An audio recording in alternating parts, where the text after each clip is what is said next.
કચ્છ જિલ્લાનું રાપર ખોખરા ગામ છે ને ગામને પાદર એમ તો દાદાએ કીધું કે પાદર તો અલગ છે પણ અત્યારે તો તમે આજ પાદર સમજી લો ને ઘણા બધા લોકો બેઠા છે વડીલો બેઠા છે અને બધાના પહેરવેશ ઉપરથી તમને એવું કદાચ સમજાઈ જશે કે અહીંયા પચરંગી વસ્તી છે આખા ગામમાં અને આખું ગામ ખેતી આધારિત છે એમના ગામના સરપંચ અહીંયા છે મારે પહેલા સરપંચથી શરૂઆત કરવી છે શું નામ તમારું શંભુભાઈ ગામમાં કયા કયા વિકાસના કામો થયા છે ગામમાં જે રેગ્યુલર આવતા એ વિકાસ છે કોઈ રોડ રસ્તા પાણી આરોગ્ય બાબતમાં સ્કૂલ બાબતમાં બધી રીતે બરાબર સારું છે ગામમાં એમ બીજા દાદા છે એને મારે પૂછવું છે દાદા શું નામ તમારું હાલો ભાઈ શું કામ કરો છો કામ ખેતીનું અમે પાસે ઓટે બેસવાનું છે કાંઈ નહીં ઢોકળીથી હાલીએ રહ્યા બકોડા શું વાવ્યું તું આ વખતે આ વખતે એંડા વાવ્યા હતા કપા વાવ્યા હતા કેવા ભાવ મળ્યા ઠીક છે ભાવ બારા છોકરા વેચવા જાય આપણે પૂછાય નથી કરતા હા અચ્છા શું કહો છો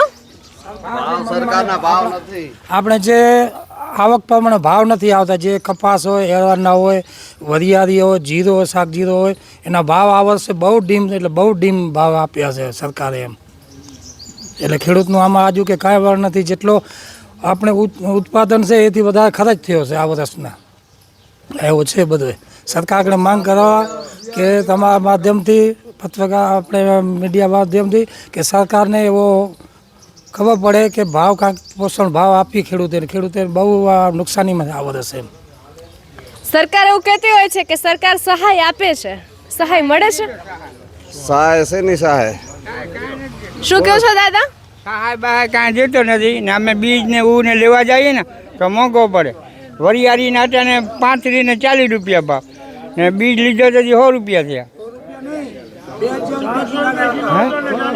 40 રૂપિયા લ્યો વરિયાળીના ભાવ બહુ ખેડૂતના ભાવ રહ્યા નથી કારણ કે કપાસના ભાવ 5000 હતા એની જગ્યાએ અત્યારે 2800 ને 3200 રૂપિયા થઈ રહ્યા છે જીરાના ભાવ 300 હોવા જોઈએ એની જગ્યાએ 200 રૂપિયા થઈ રહ્યા છે વરિયાળીના ભાવ અત્યારે 50 ને 35 રૂપિયા થઈ રહ્યા છે ધાણેના ભાવ 40 રૂપિયા છે બધાએ ભાવ અત્યારે હાવ તરીએ ગયા છે સરકારને અમારી રિક્વેસ્ટ છે કે યુગના ભાવની વાતો કરતા હતા પણ હવે થોડાક ભાવને સુધારો ને કે આ ખેડૂત પાયમાલ થઈ જવાના ખેડૂત જે આ શહેર વર્યા હે ને ગામડાના માણસો શું કહો છો ખેડૂત બધા ફાંસી લેવાના આયલા થશે બીજું શું છે કાંઈ હોય નહીં પણ શું કરે કાંઈ ખાવા ન હોય ઘરમાં અને મોંઘાત આજના મોંઘાતમાં બહુ મોંઘાત નડે બિયારણના ભાવ ક્યાં લેવા જાય તો ક્યાં દવાના ભાવ ક્યાંય પડે અને પાકનું કાંઈ આવે જ નહીં સરકાર કાંઈ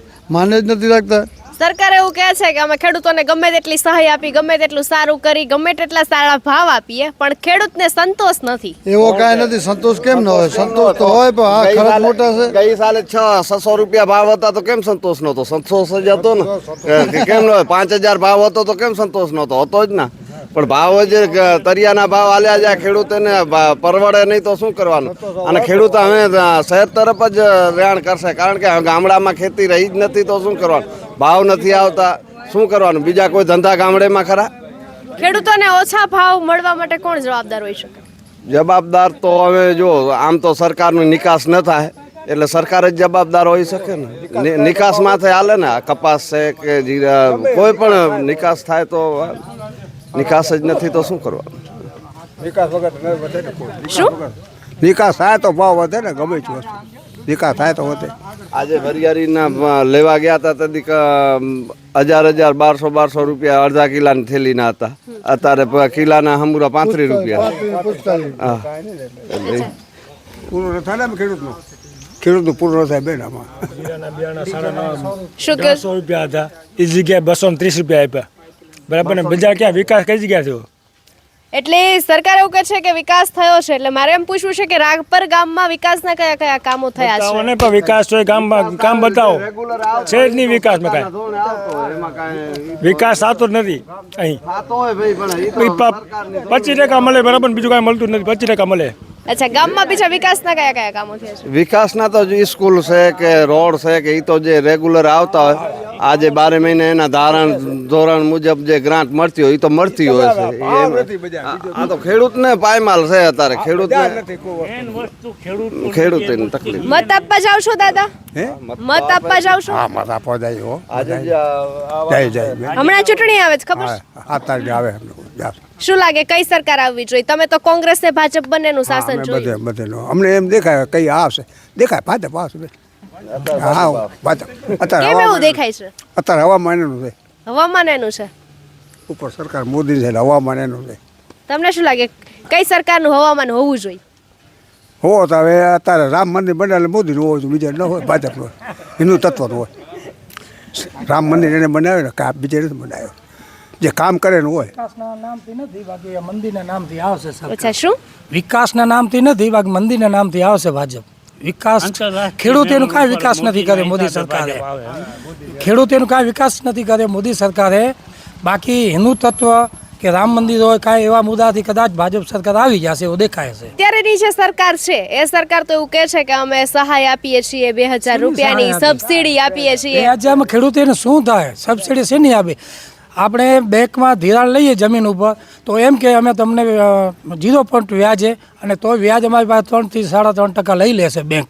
તો કઈ રીતે એમને સહાય કહેવાય? એમ 3% વ્યાજ લઈ લે બેંક ને સરકાર ઉપર એમ કહે છે કે 0% ઉપર અમે લોન આપીએ છીએ, પાક ધિરાણ આપીએ છીએ.